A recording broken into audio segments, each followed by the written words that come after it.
ከሰሞኑ በሽራሮ የተፈጸመው የድሮን ጥቃት ተራ ወታደራዊ እርምጃ አይደለም።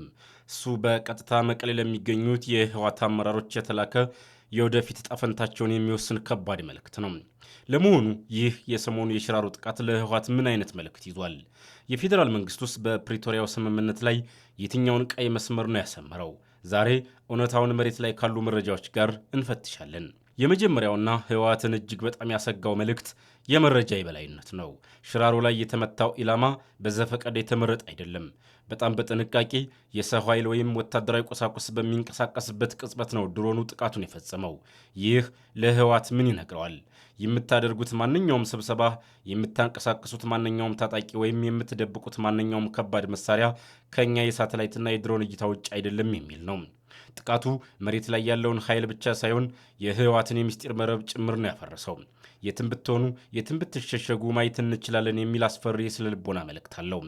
ሁለተኛው መልእክት የቴክኖሎጂ ልዩነትን በግልጽ ማሳየት ነው። ባለፉት ወራት በትግራይ የተለያዩ አካባቢዎች የህወሓት ታጣቂዎች ወታደራዊ ሰልፍ ሲያደርጉ የተወሰኑ አመራሮችም የኃይል ቃላትን ሲናገሩ ተደምጠዋል።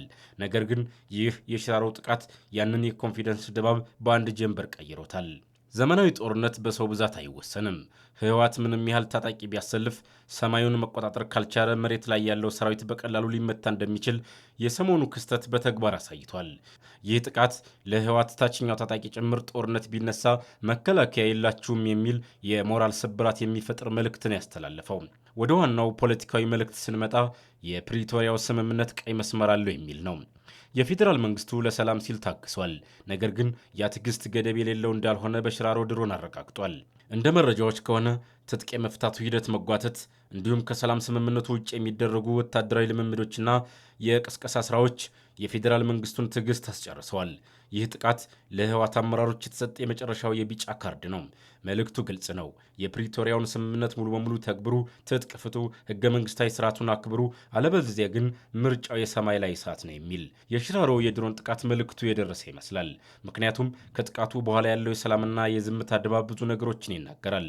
ጦርነት ለትግራይም ሆነ ለቀሪው የኢትዮጵያ ህዝብ ትርፉ እልቂትና ድህነት ብቻ ነው። ህወሓት ከዚህ ጥቃት ተምሮ ሙሉ በሙሉ ወደ ሰላም ጠረጴዛና ወደ ስምምነቱ መመለስ ይኖርበታል። የፌዴራል መንግስቱም ቢሆን የሰላም አማራጮችን ማስቀደም አለበት።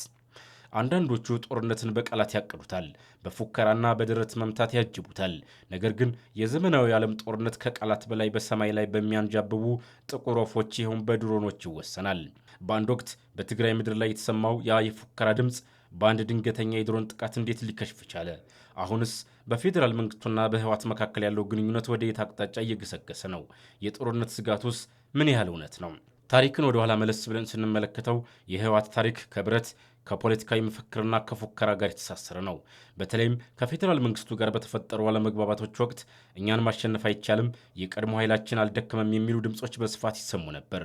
ሚዲያዎች በፉከራና በጦርነት ቅስቀሳ ተሞልተው ህዝቡን ለሌላ ዙር ፍልሚያ የሚያዘጋጁ የሚመስሉ ንግግሮችን ያስተጋቡ ነበር። ይህ ፉከራ ተራ የቃላት ጨዋታ አልነበረም። ከጀርባው ከፍተኛ ወታደራዊ ዝግጅት፣ የሰው ኃይል ማሰባሰብና የስትራቴጂ ቀረጻ እንዳለ ለማሳየት የሚደረግ የስነ ልቦና ጦርነት እንጂ። ነገር ግን ይህ የቃላት ማዕበልና የደረት መምታት ስሜት የሚገታበት የጦርነትን መልክ ሙሉ በሙሉ የሚቀይር አዲስ ተዋናይ ወደ ምድር መጣ። እሱም የፌዴራል መንግስቱ የሰማይ ላይ የበላይነት ነው። ጦርነት በጥንታዊ መንገድ አይመራም። ጀግንነት ብቻውን ታንክና ድሮንን አይመክትም። ያ ትልቅ ወታደራዊ ኃይልና የፉከራ ድምፅ የነበረበት ማዕከል በአንድ ምሽት ተቀየረ። ከሰማይ ላይ ማንም ሳያየውና ሳይሰማው የሚበር ነገር ግን ክንፎቹ የሞት መልእክተኛ የሆኑት የፌዴራል መንግስቱ የድሮን ጥቃት ኢላማውን አደረገ። የጦር አዛዦች የተሰበሰቡበት ወይም ትልቅ የወታደራዊ ዲፖ የነበረበት ቦታ በአንድ ድንገተኛ የድሮን ሚሳይል አመድ ሆነ። ይህ ጥቃት ተራ ጥቃት አልነበረም፣ ስልታዊ ጥቃት ነበር። ለምን ካላችሁ፣ አንደኛ ትልቁን ወታደራዊ ቅድመ ናድ በመቻሉ፣ ሁለተኛ ማንም አይደርስብንም የሚለውን የስነ ልቦና የበላይነት ሰባብሮታል። ፉከራው በአንድ ኖታ ላይ ቆመ። በሰማይ ላይ የሚንቀሳቀሰውን ድሮን በባዶ እጅ ወይም በባህላዊ መሳሪያ መምታት እንደማይቻል ሲታወቅ የጦርነቱ ስሌት ሙሉ በሙሉ ተቀየረ። የሰው ኃይል ብዛት ሳይሆን የቴክኖሎጂ ጥራት አሸናፊ መሆኑን ያረጋገጠ ክስተት ነበር። ለመሆኑ ያ ክስተት አልፎ ዛሬ ላይ የት ነን? የጦርነቱ ስጋት ሙሉ በሙሉ ጠፍቷል ወይስ አሁንም ደመናው እያጠላ ነው? መሬት ላይ ያሉ መረጃዎችን እንመልከት። ምንም እንኳን የፕሪቶሪያው የሰላም ስምምነት ስምምነት የከፋውን እልቂት ቢያቆምም በፌዴራል መንግስቱና በህወሓት መካከል ያለው ግንኙነት አሁንም በጥርጣሬ የተሞላ መሆኑን የሚያሳዩ በርካታ መረጃዎች አሉ። የጦር መሳሪያ ትጥቅ መፍታት ሂደት መጓተት። የፌዴራል መንግስቱ ህወሓት ሙሉ በሙሉ ከባድ መሳሪያዎችን መፍታት አለበት የሚል ጥብቅ አቋም ሲኖረው፣ በህወሓት በኩል ግን መዘገይቶች ይታያሉ። የቃላት ጦርነት ማገገም። በየመገናኛ ብዙሃኑ የሚሰጡ መግለጫዎች አሁንም የቅሬታና የክስ ስሜት ያለባቸው ናቸው። የፌዴራል መንግስቱ ህገ መንግስታዊ ስርዓቱን ለማስከበር ማንኛውንም እርምጃ እንደሚወስድ በተዘዋዋሪ ሲገልጽ፣ በህወሓት በኩል ደግሞ መብታችን ካልተከበረ የሚሉ የዛቻ ድምፆች አሁንም አልፎ አልፎ ብቅ ማለታቸው አልቀረም። የወሰንና የማንነት ጥያቄዎች። ራያና ወልቃይት ይህ ጉዳይ እንደሚቀጣጠል ባሮድ ነው። የፌዴራል መንግስቱ ጉዳዩን በህዝበ ውሳኔ ለመፍታት እቅድ ቢኖረውም በሁለቱም ወገን ያሉ የወታደራዊ ዝግጅትና የኃይል አሰላለፍ ስጋቱን ሕያው አድርጎታል። የዛሬው ትንታኔያችን የሚያሳየን አንድ ትልቅ እውነት አለ።